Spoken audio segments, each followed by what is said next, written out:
Do you ever find yourself unable to focus, unable to make good decisions, getting super irritated or just overwhelmed really easily? And you're wondering, okay, my gosh, did I have too much coffee? Or maybe I'm really stressed out. Or I don't know, maybe I have ADHD. My next guest says that these symptoms can also be caused by having had a crappy childhood. Anna Runkle is the crappy childhood fairy. She is an expert on childhood post-traumatic stress disorder with 2 upcoming books published by Hay House and a massive following on YouTube. In this episode, we talk about some less obvious ways that a childhood can be kind of crappy and how a crappy childhood can affect you as an adult and some signs and symptoms of childhood post-traumatic stress disorder. We talk about why therapy might not be the right answer. We talk about exactly what dysregulation is and some really practical tools to get regulated and calm and therefore pretty much improve every aspect of your life. Even if you had a fantastic childhood, these tips on emotional regulation are really worth hearing. Here's Anna. Ready to break up with your bullshit? I mean, all those excuses that are keeping you stuck. Because you have one life to live. And if you're not having fun yet, then that's a problem, dude. Welcome to Goals, Grit, and some woo-woo shit. The podcast where you learn about the habits of kicking ass at life. Whether you want to get ripped, get rich, or just get high on life, this is the place to be. Here's your host, best-selling author and feel-good expert, Una Duncan. Hey there, Anna. How's it going? Hi, Una. Thank you so much for being on the show. Let's just dive into it. I would love to hear your story and how you became the crappy childhood fairy. So I grew up in Berkeley, California. I don't know if everyone's heard of it, but it was famous in the 60s for being like the home of crazy hippie stuff. The Summer of Love was just across the bay, and Berkeley was the home of free speech, and there were a lot of anti-war protests and things. And so a lot of the grown-ups at that time, when I was a tiny kid, were totally involved in this weird thing where their values morphed into this idea that they just needed to find themselves and they didn't have to stay married or keep watching their kids. And so I grew up in this like cohort of kids. My mom ended up turning our house into a commune. And people go, oh, well, that would be cool. But it's not always cool. It wasn't the cool kind. It was about drinking and drugs, really. And so there was, a dozen people living in our house. And it was all about drugs and hard drugs, a lot of drinking, a lot of broken glass and things. So I had a lot of nice adults and a good grandmother, an okay dad. My parents split up. They had the kind of relationship that alcoholic parents have. We had started out middle class and we ended up on welfare. We were very downwardly mobile. So my siblings and me had a rough go of it. And when I grew up, I was a fighter. I was somebody I got all A's in school and I was careful to have big accomplishments. And, that's a little bit of the downside sometimes of the oldest girl in an alcoholic family is you feel like you have to like save the world. And so by the time I was 30, I was exhausted. Really before then, I was really like, I didn't really have any emotional support or financial support from my family. And I was working and I was a creative person. I was a comedian. But in my especially romantic relationships, but really all relationships, my difficulty in connecting was starting to get the better of me. I couldn't really connect well. I was having more and more problems staying focused or self-aware in situations. Like things were sort of going downhill for me personally. And I had this very bad year. My mother died. It was really like a bad 2 weeks. My mother died. I had my heart broken and I got attacked on the street violently, kicked in the head and face. In the same 2 weeks? Yeah. Oh, yeah, all geez. at once. It was, I call it a trauma storm. It's funny how they come in threes like that sometimes or more. And so it was a really hard thing going on in my life. And it was the assault that gave me PTSD. And PTSD, regular PTSD, that's like the kind that comes from an acute episode, like getting attacked on the street. But sometimes if you had childhood trauma, which I totally did, I had contained it up to that point, but boy, the genie gets out of the bottle sometimes when a bad thing happens. in adulthood. So that's what happened. The head injury, it didn't look like anything on an MRI, but boy, I couldn't read. I couldn't dial a phone. I would just like burst into tears all the time. I was a wreck. I was going to therapy 3 times a week. I was telling the therapist what was going on, and she'd go, well, I think you just need to talk more about what happened. But here's the funny thing. When I talked more about it, I felt worse. And then I got worse. I was getting worse and worse. So this whole first 30 years of my life is a story of things getting worse all the time. And sorry, Anna, can I just interject for a second? The inability to write and all that, that was not because of physical impact to your head. It was because the injury unlodged something that had to do with your childhood. Am I getting this right? Yeah, well, it was, what we know now is it was neurological dysregulation. And it's a really common symptom for people who were traumatized as kids. Everybody gets dysregulated sometimes. And the feeling of it, there's some aspects of it you can feel and some you can't feel, but they're there. But your whole nervous system, it's sort of like out of sync. It's not quite, it's glitching a little bit.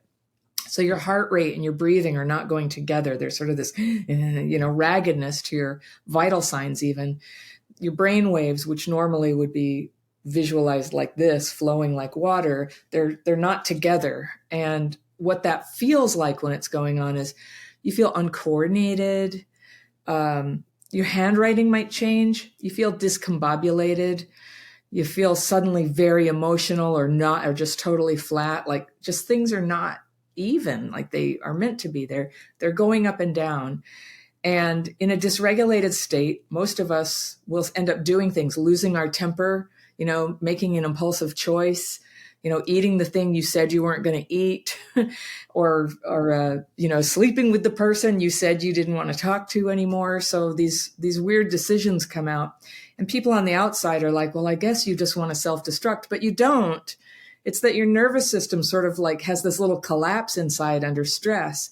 And that's a really normal symptom after childhood trauma. And they didn't know that until recently.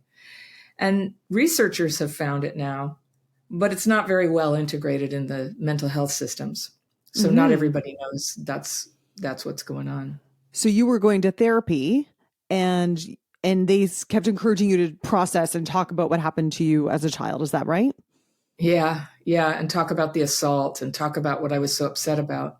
So the funny thing about dysregulation is that for a lot of people, talking about trauma, it turns out, can activate dysregulation. So the opposite of what, everything that we were told to do, like go talk to somebody, get some professional help. If they're using just conventional talk therapy, it could be making the problem worse. So I used to go talk to the therapist, and then I would just get so worked up in the session, and I'd go out and sit in my car. I couldn't even drive the car for 45 minutes. I'd just be crying. My hands were shaking, could hardly turn the doorknob.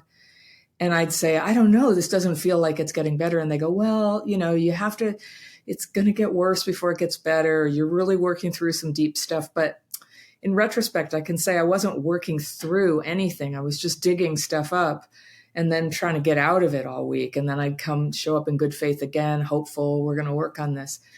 So now we know there's a reason why so many people don't benefit from that who have been traumatized. And so when there's these 2 kinds of PTSD, right? There's the kind that acute, like, and we think of that with like soldiers coming back from combat, or it could be somebody who lived through an earthquake or an accident. Complex PTSD comes from ongoing chronic exposure to an intense stressor. So that could be like living in a war zone or a dangerous neighborhood or with an abusive parent or chronically neglected. And neglect has been kind of overlooked as a traumatizing force. It's very powerful for altering your nervous system. Because when we're little, we're meant to be, connecting with our parents, looking in the eyes and imitating. And if you're neglected, if you're just laying there and nobody's responding to your cries, there's a neurological development that gets sort of held back. Mm-hmm. I was going to ask you if you could define a crappy childhood and what were some examples that might seem less obvious to us. When people say everybody's traumatized, I disagree. That's what we call small t trauma. So obviously sexual abuse, physical abuse, clearly are traumatic experiences. Parents who have an addiction or an obsession or died or left, to be abandoned by a parent like that is a trauma. And then parents who are mentally ill, alcoholic, addicted, where you never know who you're going to get when you walk home from school, or if they're going to be there, and it's uneven and their reality is all over the place. And then I talk to so many people who had a traumatic childhood, so I see these patterns. There's a form of trauma that really seems to do a lot of harm around people's ability to form relationships. I mean, all trauma does, but where parents can't really see the child as a real person. They don't really recognize the personhood of the child. And they're just like, oh, stop crying, go over there. And they're not like, oh, you like to play with clay. Let's get you some clay. Or, I know what calms you down. It's when we sit together and read a story. Let's do that right now. So that need is just not met very consistently.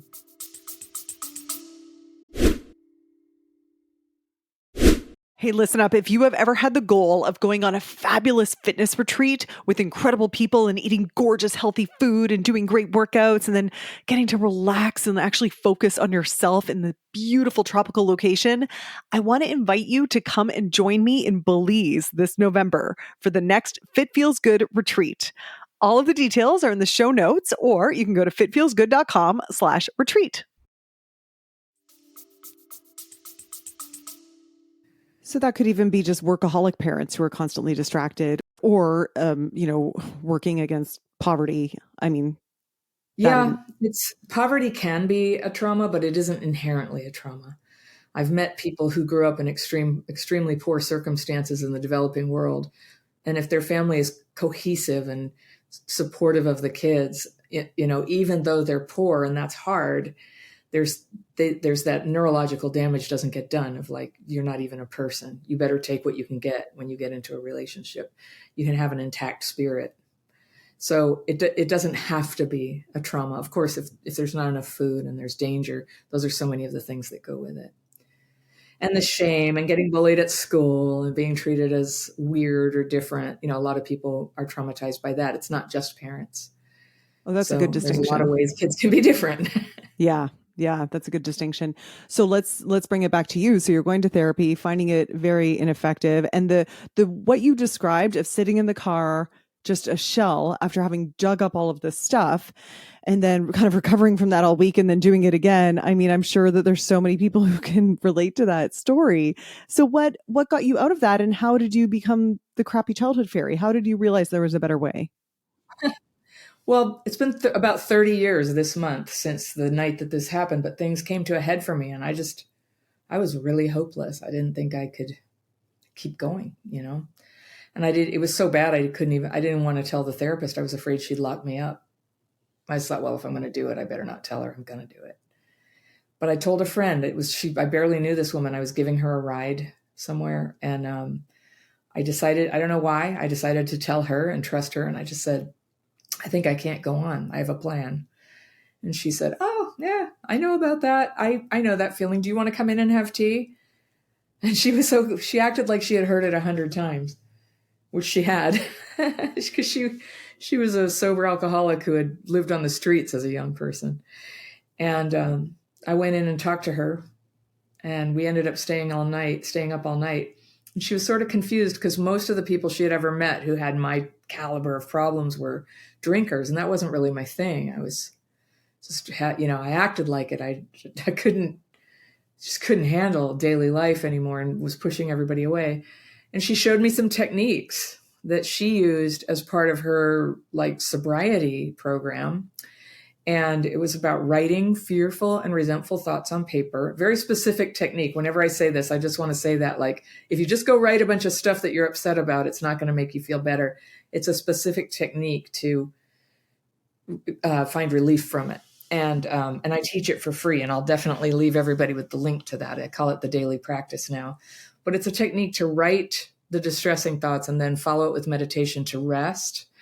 And in the 30 years since I learned this, there's so much science to support what happened to me, which was instant breakthrough. Not for every problem in my life, of course, but this dysregulated, terrible depression that had me feeling so hopeless and I just couldn't read, I could barely cross a street. I was just so freaked out. I calmed right down. And I didn't have the words for it then. I don't think anybody then. I was dysregulated. I had complex PTSD and I was dysregulated, and it doesn't show on a CAT scan. But it was my brain was really not working, and everything I was doing, I went to the doctor, I would go to the therapist, and then that wasn't getting better. So then they wanted to medicate me. And I briefly tried medication, anti-anxiety, antidepressants. And luckily this woman came along and just was like, hold on, before you do that, try this. And I'm so glad I didn't go down that route, because it doesn't really treat the underlying problem. And for a lot of people, it doesn't have any beneficial effects at all if trauma is the problem. And so I learned something that just brought my mind back into regulation. And I was sad. My mother had just died. I had lost the love of my life. Some stuff had happened, but I was normal sad, not like breaking sad. And it was a very exciting time in my life when everything else began. You can really work on your problems once you have a way to regulate your mind. So I didn't have a word for it then. I just knew it felt great. And I immediately, people would notice in me, they're like, what happened? You're so different. And I go, I'll show you this thing. So I was like this annoying person who always wanted to show everybody what this was.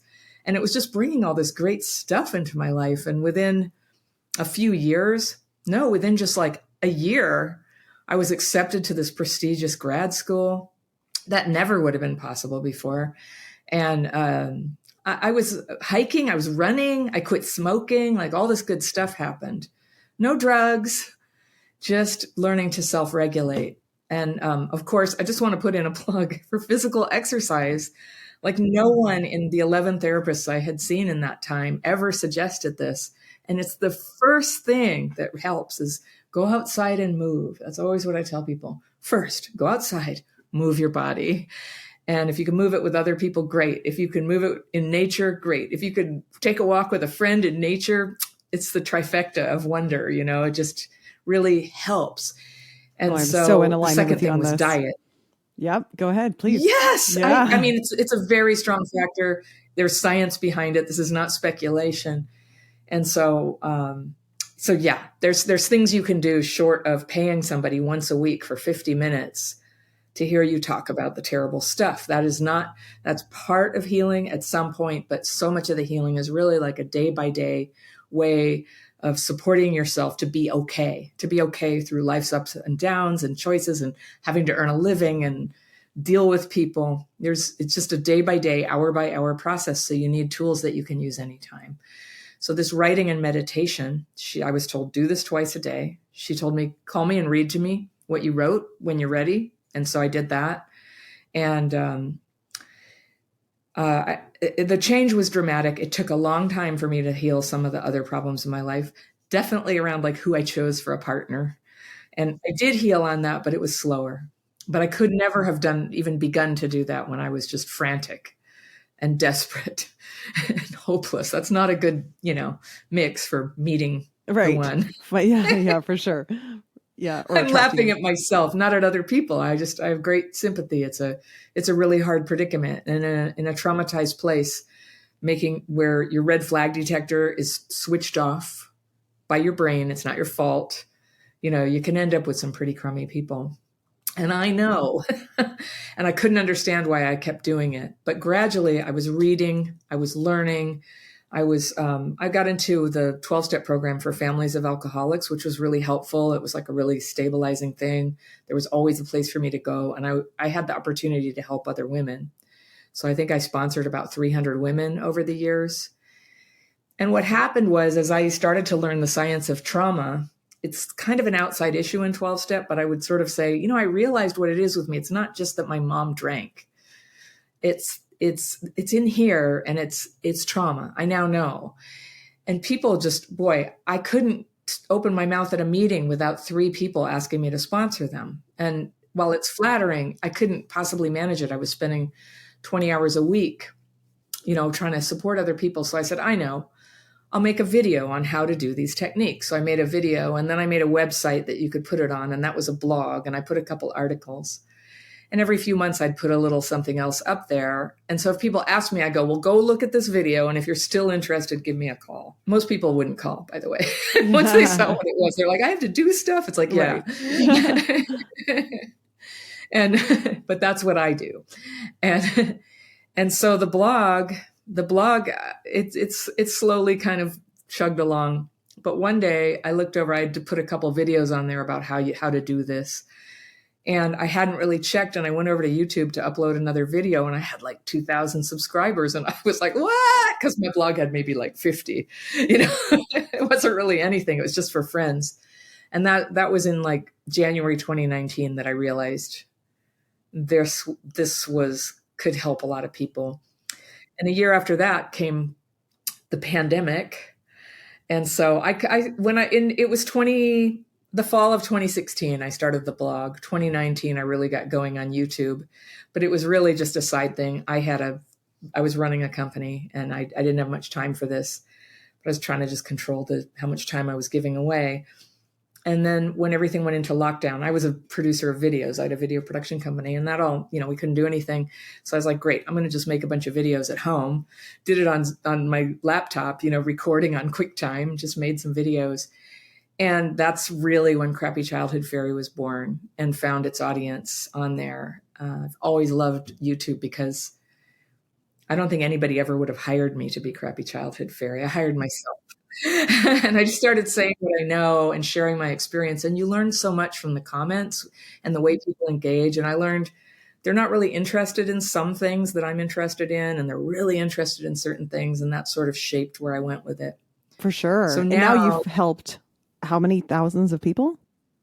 Oh, gosh. It's hard to say because what are we counting? Over 1 million, certainly. It's hard to count, but a lot of people come in. I have a free course where I teach the techniques, and that's always free. And then I do Zoom calls every 2 weeks, and my team leads Zoom calls. And we have peer-led Zoom calls for peer-led daily practice for members. I have a membership and courses and webinars and retreats and live workshops. And now I have a book coming out this fall and another one the next fall from Hay House. Wow. So the first book is called Re-Regulated. Great. Okay. Well, that's what I wanted to ask you about. I wanted to ask you a little bit more about what dysregulation can look like if anyone's starting to be like, wait a second, that kind of sounds like me. Because, it's interesting because, you mentioned relationships. I can absolutely see why a crappy childhood would lead to trouble in relationships and maybe picking the right person. And, things like confidence and whatever. But I think you even said this can impact your finances. I mean, there's ways that this can impact you that you maybe wouldn't imagine. When you have a tendency to get emotionally dysregulated, and also dysregulation can dysregulate your emotions. It can dysregulate your ability to focus and your ability to get work done. And I think a lot of people who are traumatized, and not just people, everything that traumatized people get is experienced by all people sometimes. But I think trauma amplifies it and can make it harder to come back from. Everybody gets dysregulated. And, you could just think of like a newborn baby when they just are like, and they get rigid and they turn red. They're dysregulated. And what's beautiful about regulation is you can get regulated on someone else's body who is regulated. And that's why, touch is so appealing. And that's why a mother's love is so healing. That's why. And so a little baby will come through the touch and feeding to calm down, and then comes out with, just alert and smiling and engaging again. And so I remember having my own babies and watching that and going, I feel like that. And then I feel like that. What is that? How do we do that as adults? And that's what it is. That's what these techniques are. They help you come back into regulation. And in a regulated state, you can connect. I think connecting with people is very much an invisible thing done by our nervous systems with other people's nervous systems. That's my theory. It's almost like a great big organism. And so when somebody's sitting there going, when you say, are you mad? And they're like, I'm not mad. Why are you saying that? You can point to the body language, but a lot of what you're feeling is nervous system. And I don't know if it's pheromones or, nonverbal cues, but you can feel when somebody is angry. You can. And then, of course, if you're traumatized by a raging parent, you might see anger where there is no anger. And if you've been neglected by a neglectful parent, you will see love where there is no love. And that's where you get a lot of this limerent obsession with unavailable people. And it's really common for people who were neglected as kids, really common. And it hasn't been well understood. And people just go, well, why don't you just pick nice people to fall in love with? And I was like, well, I would if I could. I just can't tell the difference. And I don't know why. But there's like there's a developmental delay. I'll just call it that.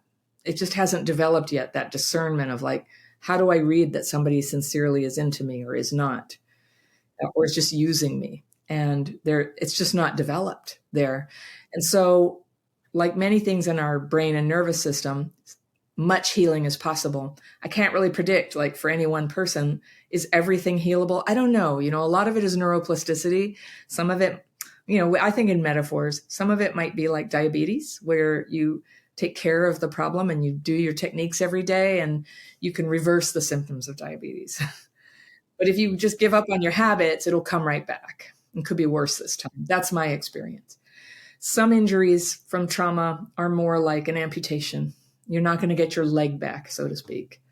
But you can get a prosthetic, which is a workaround, and you can do great things. But it's always going to be this thing you have to put on in the morning and take off at night and deal with.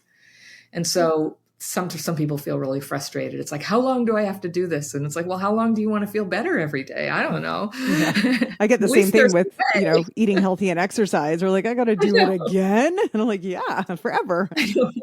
When people balk and they go, it would take so much time for me to write and meditate every day. And I'm like, yeah, and it takes so much time for us to eat food every day, but we want to, because it feels good and we need it. And it's probably taking more time, you feeling scattered and emotionally dysregulated all the time. That's exactly. Probably, What is time? Time is the ability to pay attention and get things done. And we've all had the experience where you just can't, you keep starting things and not finishing them, and you can't remember what you were doing and you're distracted or you're too bummed out. Now, Anna, that part though, that sounds to me a lot like ADHD. How does ADHD, how would it feel or present than complex PTSD? Well, I'm not a doctor or therapist, so I can't diagnose that. But here's what I read. A lot of ADHD is probably CPTSD, but they just didn't know what CPTSD was because there are overlapping symptoms. And it overlaps also with autism, which it is completely different from, but overlapping symptoms. And it overlaps some with borderline personality disorder, which also could be one of those things that has just been used to diagnose people, especially women who have CPTSD. Who knows? Personally, I think diagnosis is so rough and variable and inconsistent across diagnosticians, especially when it comes to how they treat it, that it's not strictly necessary to worry about that. There is for some mental illnesses, yes. But for CPTSD, it's not even, I think it is in Canada. It's not in the United States. It's not in our manual. It doesn't exist. They know about it and they know about trauma. But the way that people understand trauma is a lot shaped by what agency they work for, what that agenda is, who funds it. And I just find like for health insurance companies or, big providers or public health, they don't have this. They don't know like practical things you can do every day to support yourself. And hopefully that's changing. I think gradually it is, but there's it's been sort of fashionable to be trauma informed, but that could be anything. That could be just being aware that some people are traumatized but then they go right back in and go, so tell me about your trauma. And that's their toolkit, so different people are different and different providers bring different gifts to it. And so I won't knock any one way or one person, but I think it's really important to understand dysregulation as just sort of like the foundational problem here. And until that's being treated and acknowledged, it's pretty hard to benefit from just about anything, including grad school and right.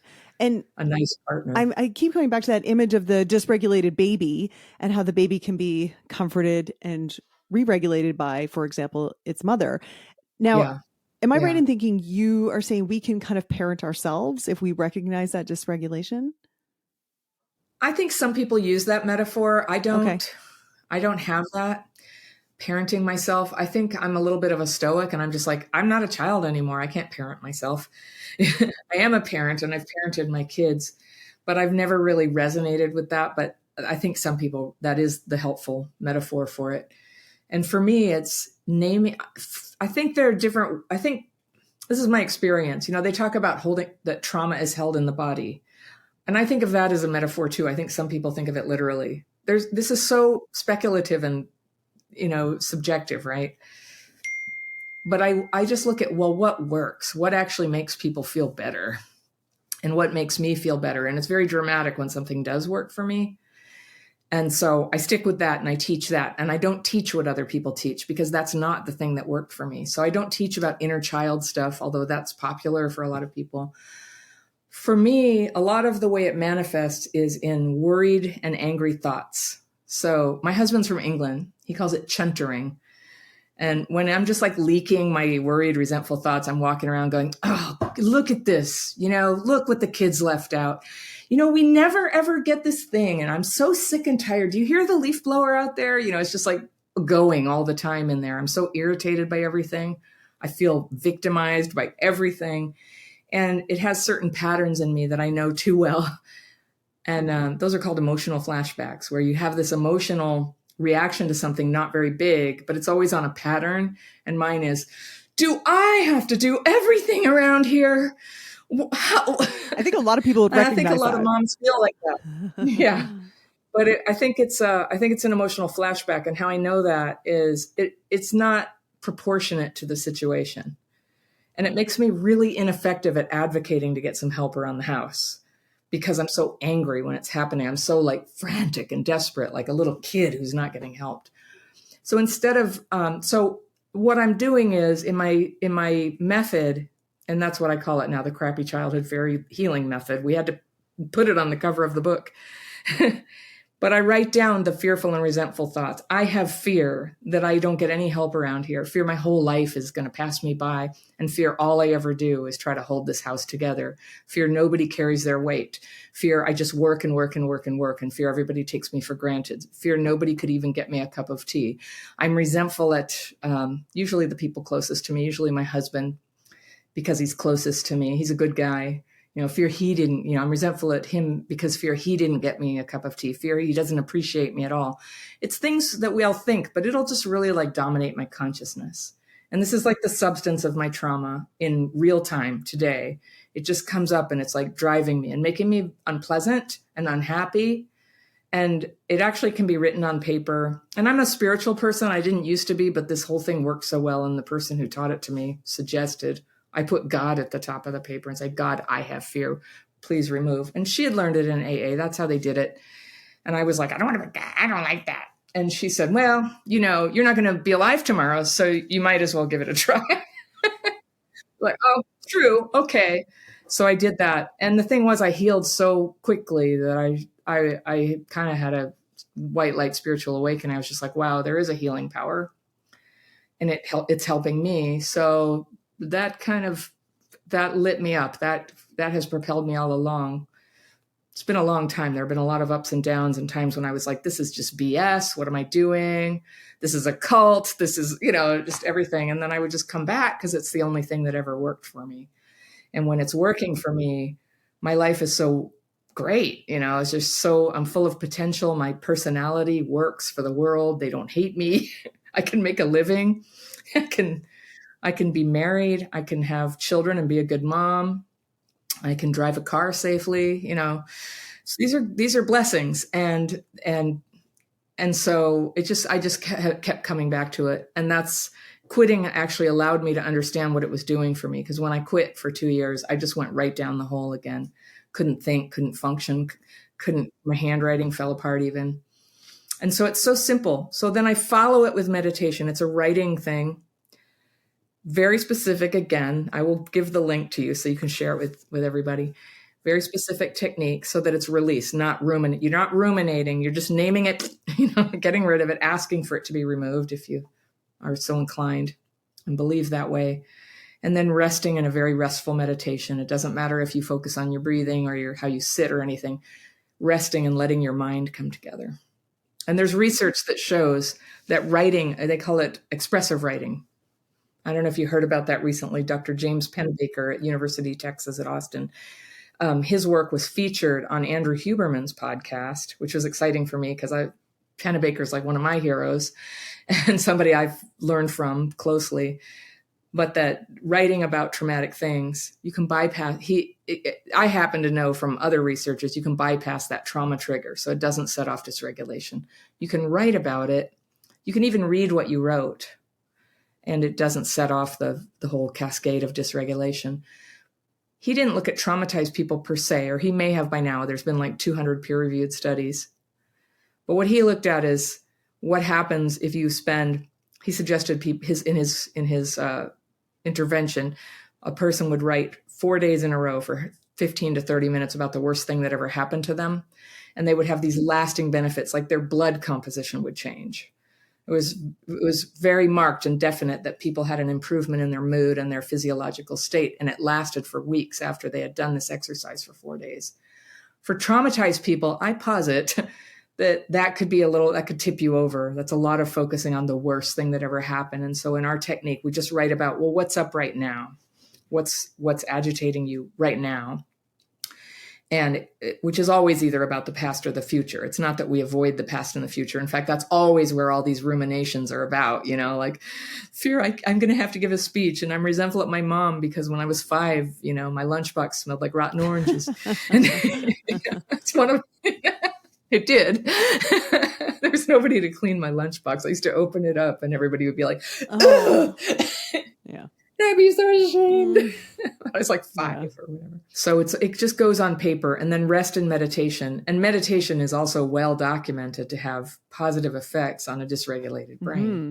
And you mentioned, so things it's very subtle. And you mentioned exercise, and then you briefly mentioned diet. Can you talk about the role of diet in this? Yes. So this is something that I think people really don't talk about enough. Why aren't we telling traumatized people, you got to get off the sugar? I mean, you got to try. But sugar is that sugar coma feeling. When you get all dysregulated and you don't have good tools at your disposal, like you got to do something. I used to smoke 2 packs of cigarettes a day, and then got off of that, and it was sugar. It could be exciting romance. For some people, it's drugs and alcohol. That never worked for me to feel better. It makes me sad, luckily. So I didn't go down that road.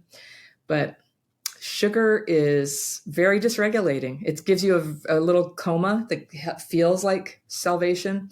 And I would liken it to isolation, because that's a lot of what traumatized people do, is like just dealing with people is so, and when I say trigger, not like cultural definition of trigger. When I say trigger, I mean a stimulus that causes you to slip into neurological dysregulation.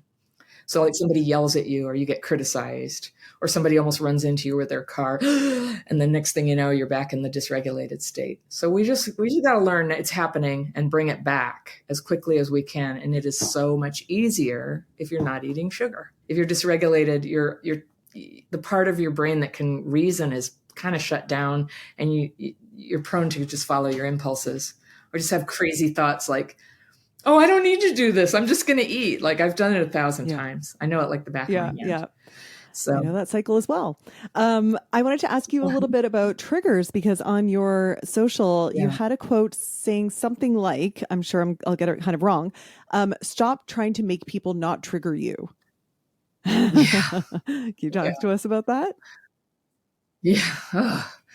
Well, I guess we've all done it, and we've all had it done to us. But like, can you stop saying that word? Or, can you not talk to other women? And it's okay. Like, it's okay to ask people for what you want from them.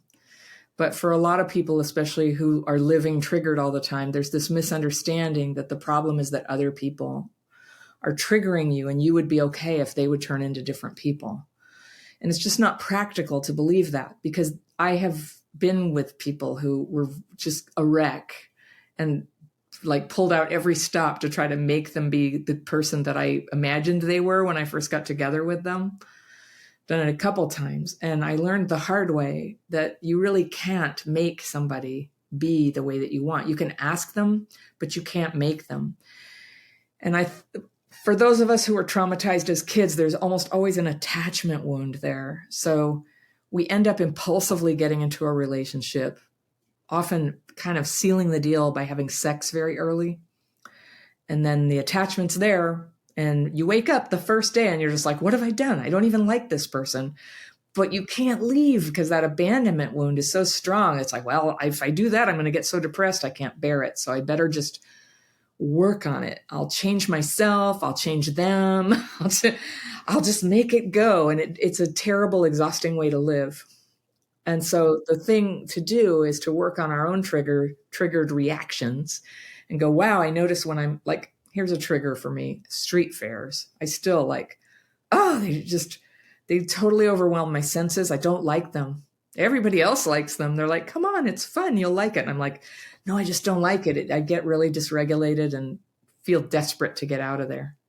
Feel overwhelmed. And then I have to like lay down all day. I just don't like street fairs. And so that's a trigger for me. So should I try to ban street fairs?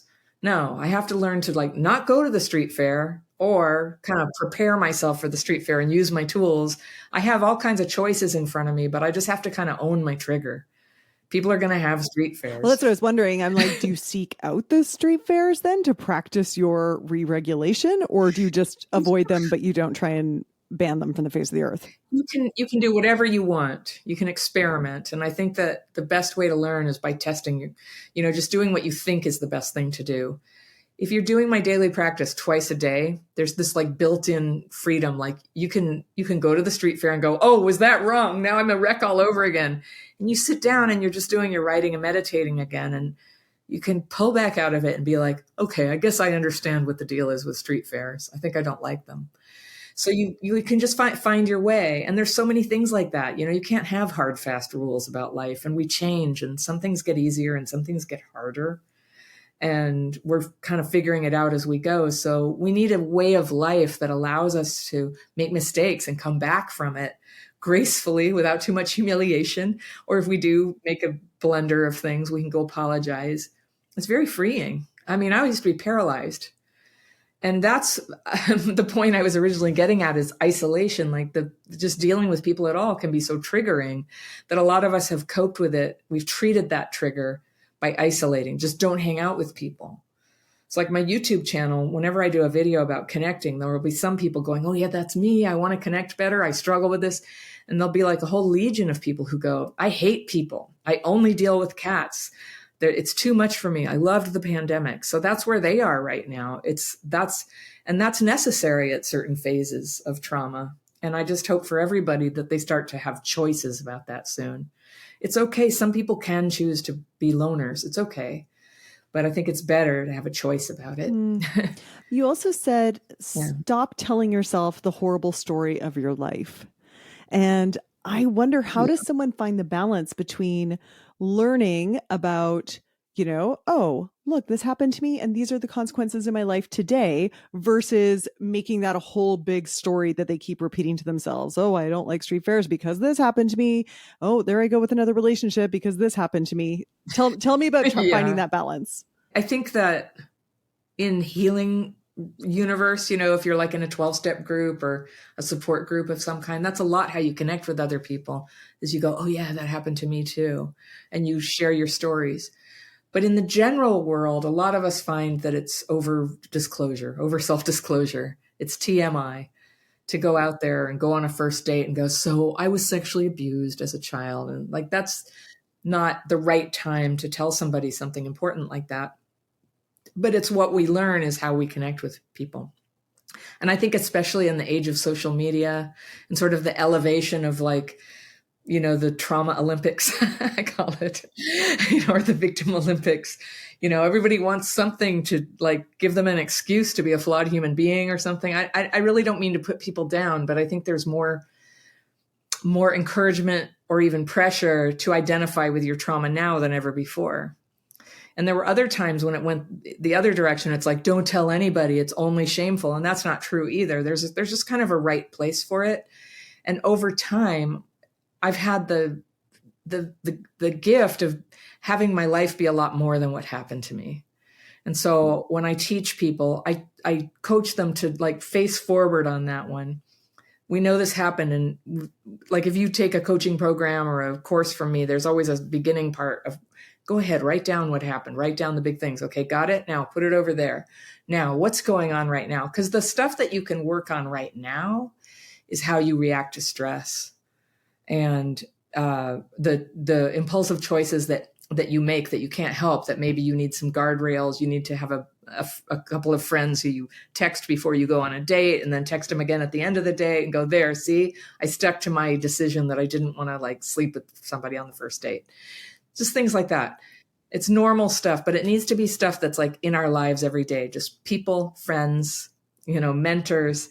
And then it doesn't have to be so much. I think there's a lot of things that are necessary sometimes, but they get overrated as fix it, solve everything, like cutting off contact with people who hurt you, such as parents. For some people, that is absolutely necessary. But sometimes I think people get encouraged to do that because it's the only thing that people can see as a way to like make the trouble stop. And there's actually a way that you can become, I call it a Jedi or a ninja. You can be like, you have boundaries, and really good boundaries. Nobody even knows you're doing it. They don't even know, because people who are hurtful, if they see that you're putting up a boundary, they just attack you. So it's just this little subtle art where, yeah, you don't get into tough conversations with mean uncles at Thanksgiving. You don't go to a bar for a date, or you can just make decisions about what are your boundaries, and you don't have to make a big speech about it or condemn other people that they do those things. Just you just know what you need, and you do it gracefully, and you can actually like go into a tough situation and then scoot along when the whole thing's over later in the day and not get all dysregulated. Because you get into a fight with that mean uncle, you could be out of work for 3 days or more. It could really like lay you out. And instead it's just practical. You just don't start that conversation. I loved those examples of ninja boundaries. Those are really great. So graceful that no one even knows they're happening. It's great. And you mentioned, texting the friend when you come back from the date. I'd love to hear some stories about how other people can support those with CPTSD. Am I going to get it right? Complex post. Yes, CPTSD. Thank you. Yes.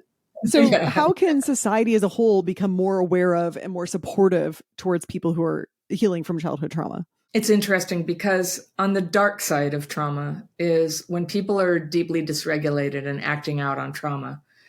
That is where we get violent behavior. And so it's not always okay. We don't always have to support everything that traumatized people do. And that can be really hard in couples too, where one person is like, I want to support my spouse because they're, I know it's trauma, but I also see a lot of cases where somebody who's really not being treated well by a spouse, period, is going, I'm sure it's CPTSD and I should just keep putting up with it like a martyr. I'm like, no, you don't have to put up with terrible treatment. And it is the responsibility of traumatized people to do whatever it takes to not abuse other people and to show up for responsibilities and pick up the kids on time. And, these are responsibilities. And so how people can support, here are some very practical things. I just want to get that caveat out of the way. We don't put up with abuse under any circumstances. But here's what you can do. When somebody in your life gets dysregulated, and if you're listening to this, the lights are going off. It's like, that's what she does. That's what he does. And I know that state. It's just over the top, can't be reasoned with. It's not a good time to try to get a resolution. It's not a good time to start peppering with questions or demands or be like, you said you weren't going to do this anymore. Any kind of raising the voice or bang, bang, bang, bang, percussive talking, it's too much. It'll just overwhelm and make it worse. And the person ends up resorting to infantile methods, to try to make it stop, just yelling, screaming, running away, whatever. So what we have in my marriage is we have permission to say, my husband's allowed to say, it seems like you're getting kind of dysregulated. I don't know if that's true. I'm not telling you, but it feels to me like it is. Can we take a break and have this continue this conversation when you feel a little more calm? Because it's hard for me to talk to you when you're this intense. And so we've had enough struggles with my CPTSD that I'm willing to go along with that, even though I think he's wrong. I always think he's wrong when I'm in the middle of it. And in retrospect, I see what he was saying. But when I'm, when I'm dysregulated, my self-awareness is not that great. And so I've just made a promise. If you say you need a break, you get a break. And if I need a break, I need a break. And so a little timeout is really great if you can avoid abandoning talk. So you don't just say, that's it. I'm not going to talk to you right now. When you get like this, I refuse to talk to you. I'm leaving. You don't do that. That's asking for a fight. So instead, you can just say, I'm getting stressed out by the level of intensity here. Can we pause a little bit and come back? I can hear that. And I sometimes it's his turn to get that from me. And certainly, like, so many people in my life are traumatized. So I'm able to sort of carry this lesson. He's the person I've learned it with most deeply, though. I've had a lot of practice to learn what just pushes us into a bad place and what allows us to get out of the bad place and talk again. And that's so precious. Like, everything depends on that. Everything depends on that. I'm so grateful that I found out how to do it. And honestly, a lot of couples counseling that I've ever tried in my life, and this relationship and previous ones, would just dysregulate me so much. And they meant well, and it would have worked on normal people, but it didn't work on me. It just, when they're like, and Anna, how do you feel about that? I would just be like, it would just like set me off, and I can't explain it. And then I look like an unreasonable person, and we can't have that, right? So no. I don't want to be unreasonable, but when my reason is not there, I can't be anything else. And so pausing is what works for me. And while I'm in a pause, I can use my tools. I can use quick neurological changes, go outside and move around, sit down in a chair, stomp my feet, wash my hands in hot water or cold water, or alternate both, or take a shower. But then I always use my writing. That's how I'm just, for 30 years now, that's how I get the bag of cats out of my head and set it over there. And something about that, when you put it on paper, you're not saying that these feelings aren't valid. You're not saying they're fake. Some of them are valid, some are not. Some are trivial, some are important. We're making no judgment. We're just getting it on paper to get some oxygen here so that we can start to have thoughts and decisions again. That's all. So it goes down on paper. And it's a lot of relief comes. My ratio is about 80%. About 80% of my concerns will evaporate by the time I'm done meditating. Wow. And 20% will be sitting there kind of crystallized for me. It's like, we got to do something about that tax bill. Right. Which is whatever it is. Probably a much more reasonable approach to that. I know so many people would definitely want that link to your technique. Do you have anything that you'd like to say to anyone who's listening who just had a really crappy childhood? Yeah. I have great news. Healing is possible. It really, really is. And whatever you've tried in the past that may have left you feeling hopeless, there's another way. And it can work together with things that are working for you. It can work by itself. A lot of doctors, over 100,000 doctors and therapists use these techniques and refer patients to them.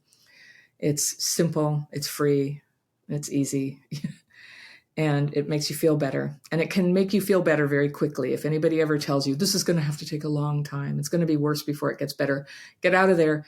Because if you have CPTSD and you're in a crisis, you cannot afford to feel worse. You need to feel better right now.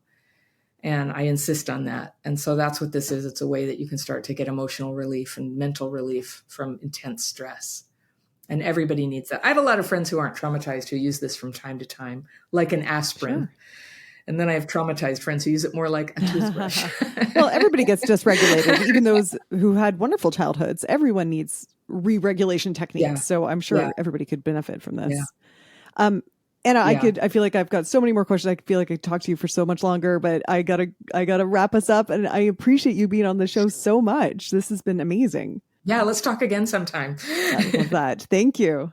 Wow, I had so much more I wanted to ask Anna, so I might have to have her back on. In the meantime, definitely check out the links in the show notes. She's got a free course on her daily practice of self-regulation and also a quiz that will help you determine if you have any of the symptoms of childhood PTSD. If this episode was helpful or interesting to you, and if you would like to hear more from Anna, definitely let me know so I can set that up. Send me a DM on Instagram, and I will see you next week. Hey dude, thanks for listening. If you like this episode, make sure you're subscribed so you can get the next one. And by the way, if you rate and review this podcast, it really helps me get found by other people who need some goals, grit, and some woo-woo shit. And be sure to connect and DM me at Una Duncan on Instagram and let me know what you thought of the episode. Chat soon.